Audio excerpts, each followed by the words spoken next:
Ya. Assalamualaikum warahmatullahi wabarakatuh. Selamat pagi, siang, malam. Eh, di sini kami ingin memaparkan sebuah hasil dari tugas untuk mata kuliah analisa perancangan perangkat lunak, di mana kami membuat proyek tentang ujian tengah semester. Lalu, di mana proyek ini dikerjakan oleh dua orang. Yang pertama adalah Alexandrio Ariel Rafidan dan saya sendiri Rizky Jaya.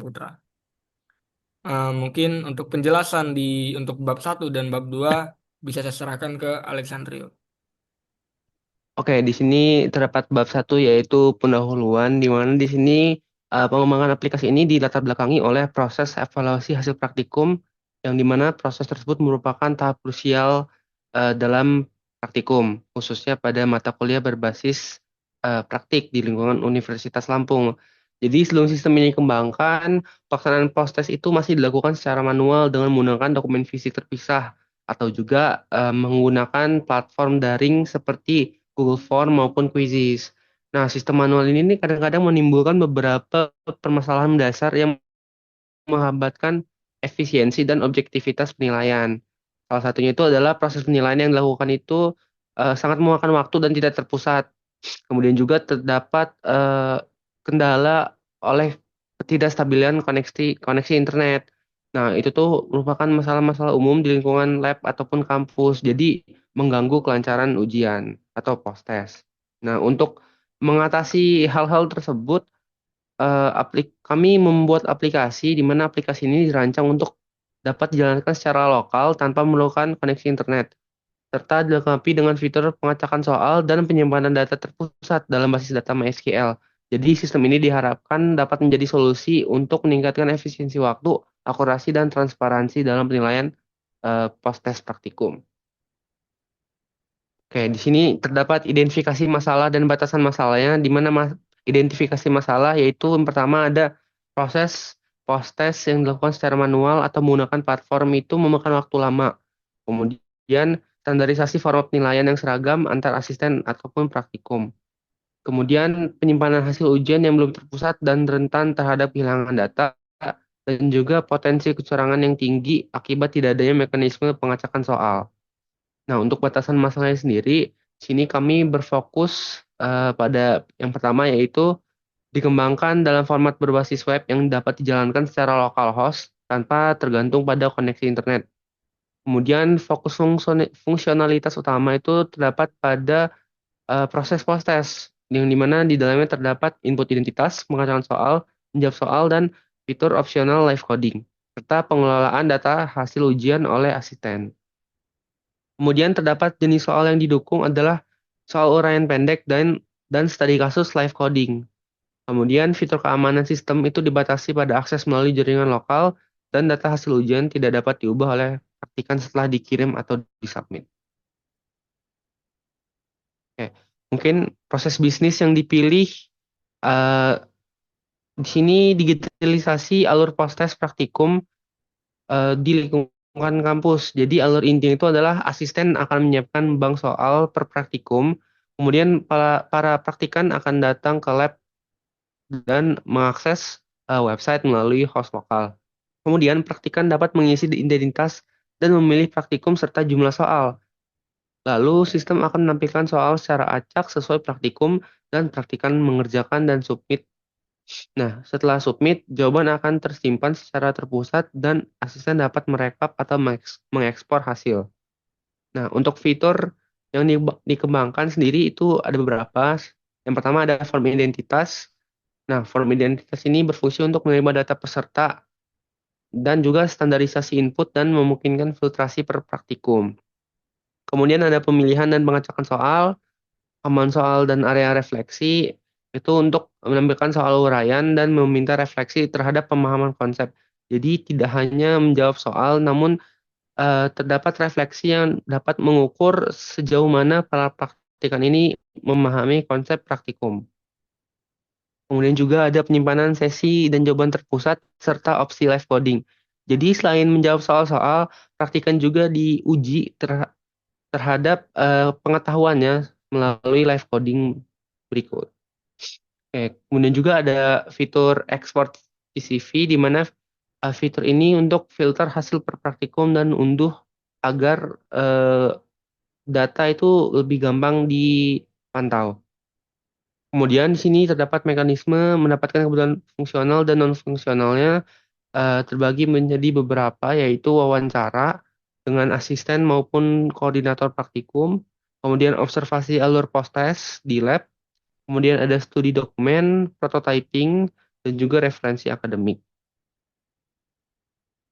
Oke, masuk ke bab 2 yaitu perencanaan. Di sini terdapat ruang lingkup proyek, yaitu fitur minimum yang akan disiapkan. Yang pertama itu ada form identitas, kuis acak, penyimpanan sesi dan jawaban ke MySQL, soal kode itu merupakan opsional dan modul admin sederhana serta dokumentasi singkat singkat deploy di localhost. Nah, di sini terdapat milestone dan timelinenya. Untuk durasi totalnya itu selama 4 minggu kurang lebih, dengan asumsi itu satu developer utama dan satu asisten ataupun tester. Oke, di minggu pertama itu adalah persiapan dan desain. Mungkin jam kerjanya itu antara 5 sampai 10 jam. Minggu kedua adalah implementasi kuis, itu membutuhkan waktu sekitar 10 sampai 15 jam. Minggu ketiga itu soal kode dan juga admin, itu membutuhkan waktu 10 sampai 15 jam, dan testing masuk ke minggu 4 itu merupakan testing dan perbaikan dan dokumentasi. Itu kira-kira butuh waktu sekitar 5 sampai 10 jam. Oke, lanjut. Berikutnya adalah sumber daya yang dibutuhkan. Untuk sumber daya sendiri itu terbagi menjadi beberapa hal. Yang pertama itu ada SDM, itu membutuhkan developer full stack yang bisa menjalankan PHP, MySQL, HTML, dan CSS. Kemudian ada satu tester itu atau asisten menyiapkan soal, menguji UAT, dan verifikasi ekspor CSV. Kemudian ada perangkat kerasnya, hostnya itu atau server lokal itu sendiri. Kemudian ada perangkat klien, network, dan power.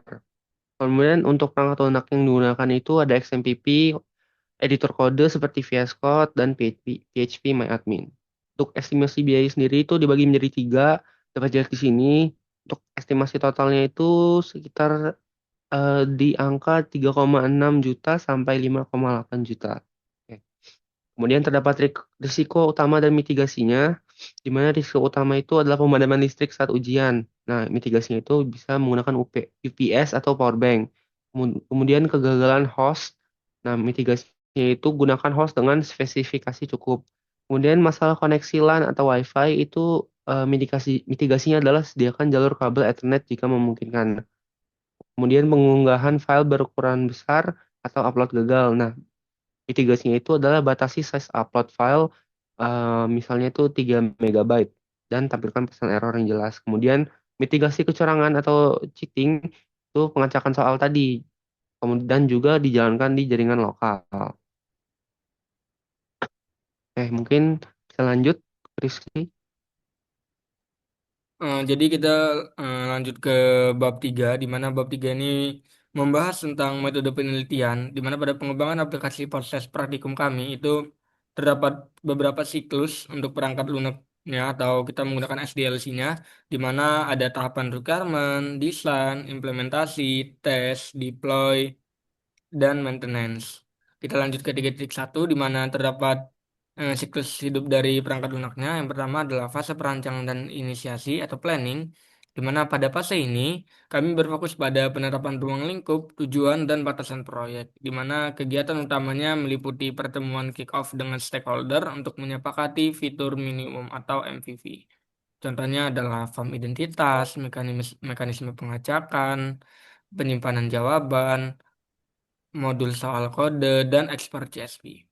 Kita lanjut ke 3.1.2, di mana ini adalah fase pengumpulan dan analisis kebutuhan atau requirement engineer, di mana setelah ruang lingkup disepakati pada fase pertama tadi, dilakukannya requirement engineering secara kombinasi, yang dimana terdiri dari wawancara terstruktur dengan asisten atau koordinator untuk mengumpulkan sebuah kebutuhan fungsional dan kebijakan ujian.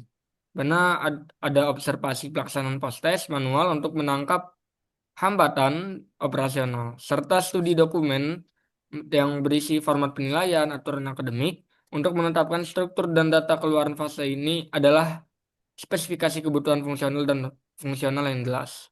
Kita lanjut ke fase ketiga adalah fase desain, di mana di sini digunakan untuk menentukan desain sistem untuk mentransformasikan kebutuhan menjadi rancangan konkret, di mana pada level arsitektur dibuat keputusan teknologi menggunakan PHP dan PDO untuk akses database-nya dan MySQL sebagai RDBMS dan folder upload untuk evidence. Dan desain rasional data basis data atau IRD yang memuat tabel utama seperti sesi, soal, jawaban, kode soal, penjelasan kode, dan lainnya. Untuk desain UI itu dibuat dalam bentuk wireframe sederhana yang menjelaskan alur praktikum mulai dari indeks, kuis, konfirmasi, opsional, soal kode, dan skema pertukaran data antar halaman atau yang meliputi field form yang wajib dikirim, dan hidden input yang diperlukan.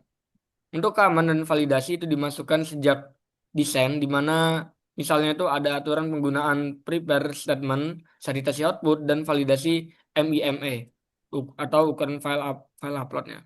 Kita masuk ke fase keempat adalah fase implementasi, di mana pada tahap ini digunakan untuk mengubah desain menjadi kode yang berjalan, seperti pengembangan modul-modul utama, pada file index PHP, query PHP, simple assist PHP, soal kode PHP, simpan penjelasan PHP, dan ekspor CSV PHP menggunakan praktik pengembangan yang aman dan terkontrol. Penggunaan kontrol versi Git, setiap fitur dikerjakan di branch terpisah, lalu digabung setelah direview.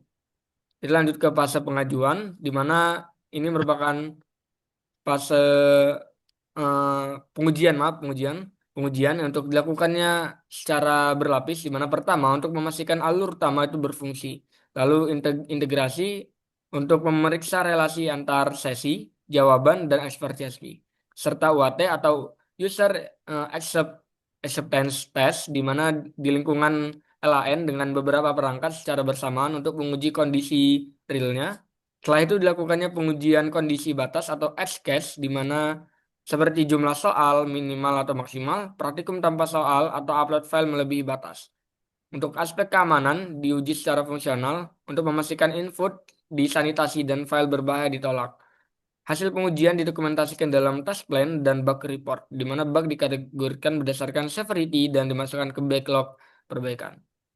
Untuk fase selanjutnya adalah deployment, di mana pada fase ini difokuskan pada lingkungan lokal atau host laptop yang dapat diakses lewat jaringan LAN, di mana persiapan deployment meliputi instalasi SMPP, import skema SQL, pengaturan permission folder upload, konfigurasi jaringan, serta pembuatan backup awal database. Yang fase terakhir adalah fase operasi dan pemeliharaan, di mana setelah rilis, tugas operasional mencakup monitoring sederhana seperti cek log Apache atau PHP, available disk, dan folder upload. Untuk menangani bug yang muncul dan melaksanakan backup rutin. Permintaan perubahan fitur atau change request dikelola melalui backlog, di mana perubahan besar dijadwalkan pada sprint berikutnya setelah prioritas disepakati oleh produk owner. Untuk mitigasi risiko saat ujian, disiapkan checklist operasional atau backup DB sebelum sesi. Pastikan UPS atau power backup jika tersedia dan penanggung jawab teknis standby. Next. Di sini ada beberapa analisis kebutuhan sistem, di mana adalah ada kebutuhan fungsional, di mana kebutuhan fungsional itu meliputi akses praktikan, di mana mahasiswa dapat menginput identitas, yaitu seperti nama, NPM, kelompok, dan praktikum tanpa login. Yang kedua adalah pengacakan dan penyajian soal, di mana sistem harus menampilkan soal otomatis, mengacak urutan atau isi soal, dan menyajikan fitur opsional live coding. Yang ketiga adalah penyimpanan jawaban, di mana menyimpan semua jawaban dan identitas ke basis data secara otomatis setelah submit. Yang keempat adalah manajemen soal atau asisten, di mana asisten setelah login itu dapat menambahkan atau menghapus soal dan jenis praktikum baru. Ada rekapitulasi nilai, di mana asisten dapat mengekspor hasil ujian mahasiswa dalam format CSV. Terdapat kebutuhan non-fungsional yang meliputi adalah keamanan, di mana akses admin hanya dapat dilakukan melalui kredensial yang tersimpan, dan data ujian tak dapat diubah oleh praktikan setelah dikirim. Yang kedua adalah kinerja, di mana sistem responsif di jaringan lokal dan penyimpanan jawaban tidak menyebabkan error.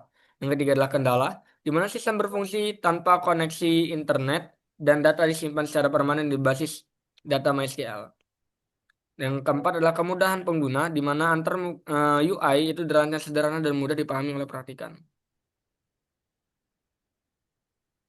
Bab 4 adalah hasil pengerjaan, di mana terdapat ringkasan hasil implementasi, di mana halaman dari aplikasi adalah indeks PHP, quiz PHP, simpan hasil PHP, soal kode PHP, simpan penjelasan PHP, ekspor CSV PHP, dan config PHP.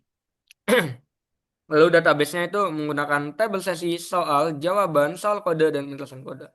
Untuk UI, kita menggunakan CSS dan validasi seperti PDO, Prepare Statement, HTML, Special Charts, dan File Size. Untuk alur opsional, live code itu terhubung ke sesi yang sama jika peserta memilihnya.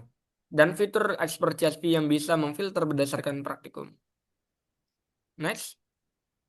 Lalu ada fase SDLC yang dijalankan keluar keluar tiap fase, di mana fase perancangan dan kick-off itu penentuan skop PHP, di mana identifikasi resiko, listrik, host, pemilihan stack, dan rencana upstream. Untuk outputnya itu adalah backlog awal, milestone, dan checklist deployment. Ada fase requirement, di mana kegiatannya adalah wawancara dengan asisten, observasi proses manual, penyusunan kebutuhan non-fungsional dan fungsional, di mana outputnya adalah SRS singkat dan acceptance kriteria yang berisi minimal soal 1 sampai 10, expert CSV, dan opsi soal code. Lalu ada fase desain, di mana kegiatan adalah desain IRD, wireframe halaman utama, quiz atau konfirmasi, definisi file from, dan di mana outputnya adalah skema SQL, sketsa UI, dan spesifikasi validasi form. Dan selanjutnya ada fase implementasi, di mana kegiatan adalah coding modul sesuai kegiatan, penerapan PDO dan prepare statement, serta penyimpanan evidence ke upload.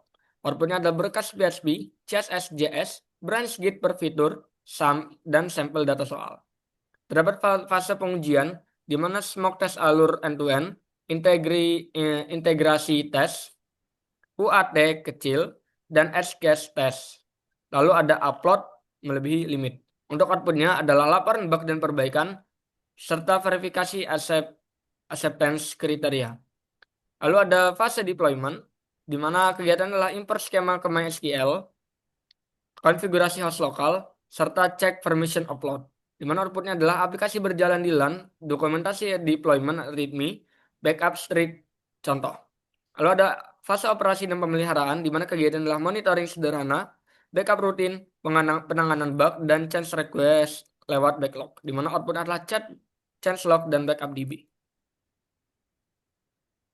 Lalu di sini terdapat use case, maaf, boleh di zoom. Di mana di sini untuk use case-nya, di mana praktikan itu dapat mengisi identitas praktikum sebelum mengerjakan soal. Lalu dilanjutkan dengan mengerjakan soal. Setelah mengerjakan semua soal, maka praktikan bisa mengirimkan jawaban. Lalu setelah mengirimkan jawaban, sistem akan menyimpan jawaban. Lalu lanjut ke soal penjelasan dan simpan penjelasan. Lalu di sini asisten tuh dapat melihat dan mengelola hasil dan memfilter berdasarkan praktikum serta melihat atau kelola soal. Untuk sesi selanjutnya mungkin akan diambil oleh Alexandrio. Oke, jadi di sini saya akan melakukan demo terkait aplikasi ini. Kami sudah menyelesaikan aplikasi ini. Jadi di sini merupakan index.php-nya, di mana di sini terdapat form identitas praktikan. Jadi di sini tempat input untuk para praktikan. Di sini kita contoh kita kasih data dummy,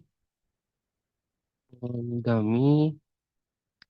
Nah, di sini kita bisa memilih berdasarkan praktikum, di mana sekarang praktikum yang tersedia adalah praktikum struktur data 4.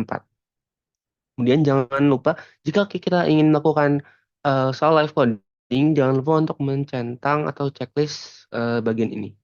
Kemudian kita bisa mengatur jumlah soal. Nah, kenapa di sini ada pilihan 1 sampai 10?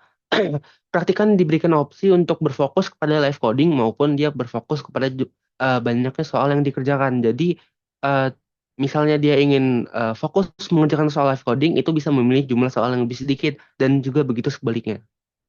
Oke, Oke, nah di sini merupakan eh, form dari quiz.php itu sendiri di mana praktikan akan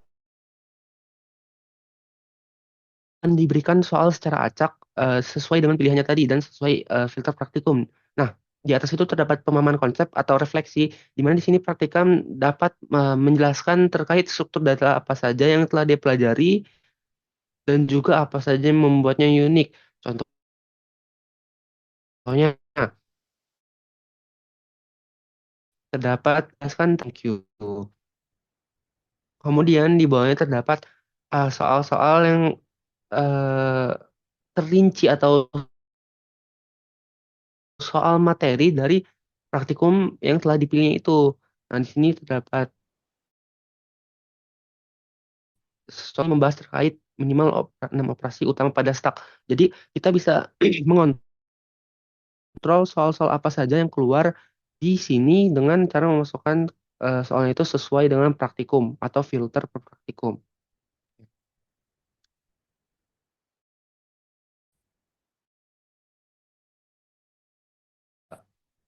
Apa ya? Mitigasi di mana ketika kita ingin mengirimkan langsung dia akan memberitahu mana saja yang belum diisi. Oke, kita isi terlebih dahulu.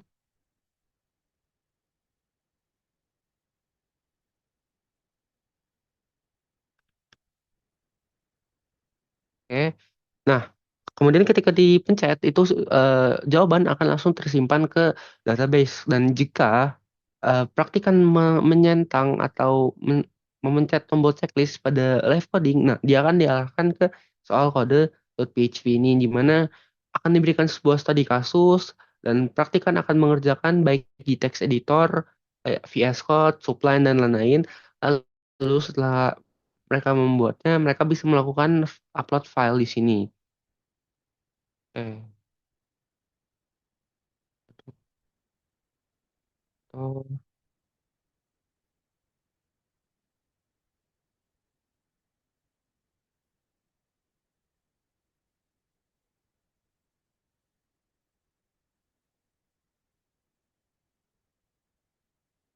Nah, dapat dilihat di sini ketika dia sudah memencet simpan tadi, file yang dikirim akan tersimpan. Oke, dan praktikal bisa kembali ke awal. Kemudian lanjut mungkin, nah di sini merupakan fitur untuk eh, asisten di mana dia bisa mengekspor data-data yang telah diinput oleh para praktikan. Nah, di sini juga bisa difilter per praktikum. Misalnya di sini kita memilih praktikum SD 4. Nah, di sini terdapat data-data praktikan yang telah mengerjakan atau telah melakukan post-test untuk praktikum struktur data 4. Oke. Selain itu, nah di sini juga asisten atau admin dapat melakukan penambahan soal untuk studi kasus live code, di mana untuk menambahkan soal, admin harus memasukkan password. Jika password dimasukkan salah,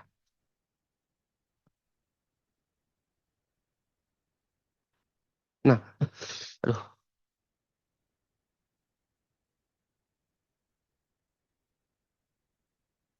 nah, jika password yang dimasukkan oleh admin salah, dia akan terdapat error dan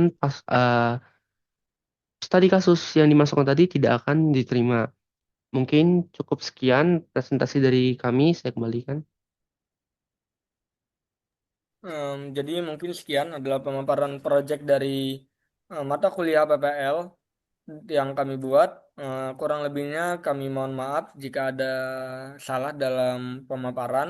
Kami hari wassalamualaikum warahmatullahi wabarakatuh.